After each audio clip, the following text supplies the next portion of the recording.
Donc tout d'abord, bonjour, merci de répondre à notre question. Ma première va être, est-ce que vous pouvez nous raconter un peu votre parcours professionnel?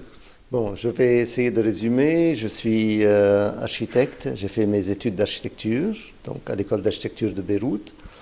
Et puis j'ai exercé le métier en 40 ans plus tard. Enfin, à 40 ans, j'ai fait mon master en infocom. Et puis je me suis acheminé dans le cadre, dans l'axe de la thèse, du doctorat que j'ai fait récemment. D'accord. Donc j'ai commencé donc par exercer le métier, puis je suis rentré par hasard dans l'enseignement et j'y suis resté jusqu'à maintenant. D'accord. Donc là, aujourd'hui, on est au colloque RTRC. Qu'est-ce qui est important pour vous d'être ici?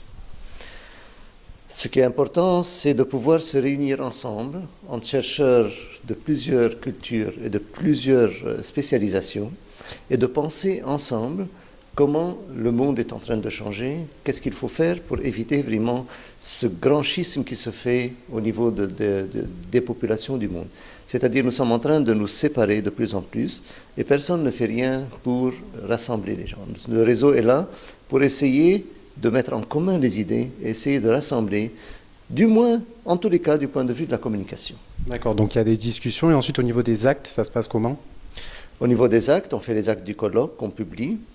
Et chacun de nous, dans son pays, quelque part, est influent, il a son mot à dire, et c'est là ce que je disais aujourd'hui, il ne suffit pas de publier les actes, il faut acter. C'est-à-dire qu'il faut aller et essayer de faire quelque chose pour que les gens sachent qu'ils ne sont pas différents. D'accord. Et que même si on a l'impression que l'autre est différent, oui, il est peut-être différent, et c'est ça la richesse du monde. Être différent ne veut pas dire être en opposition avec l'autre. En tous les cas, personne ne met en danger l'identité ou la présence de l'autre. Et c'est ça qu'il faut ensemble. L'altérité va faire un monde meilleur. Or, on ne va pas du tout dans le sens de l'altérité dans le monde d'aujourd'hui.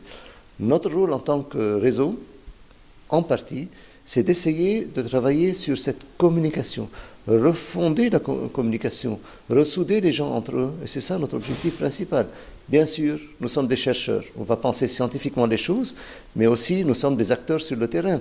Nous sommes des enseignants, nous sommes des journalistes, nous sommes des responsables dans nos pays respectifs, et là, on peut se faire entendre par les politiciens. Aujourd'hui, il ne suffit pas de penser entre chercheurs et d'essayer de cogiter les choses et de les garder entre nous.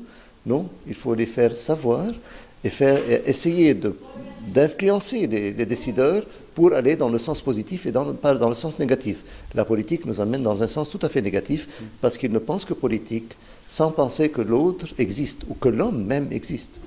D'accord. Donc vous êtes à la tête d'un journal satirique libanais.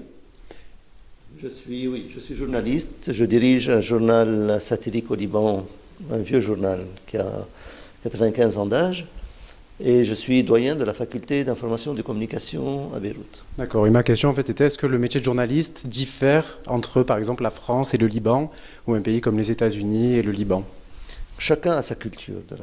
Entre le Liban et la France, on n'a pas beaucoup de différences. La seule différence que je pourrais surligner, qui est importante, c'est que vous travaillez par groupement politique, alors que nous, chez nous, malheureusement, on est dans le religieux ou les groupements religieux. Sinon, la liberté est pratiquement la même. J'avais tendance à dire que c'était plus dangereux d'exercer le métier. Je le disais souvent à Cabu.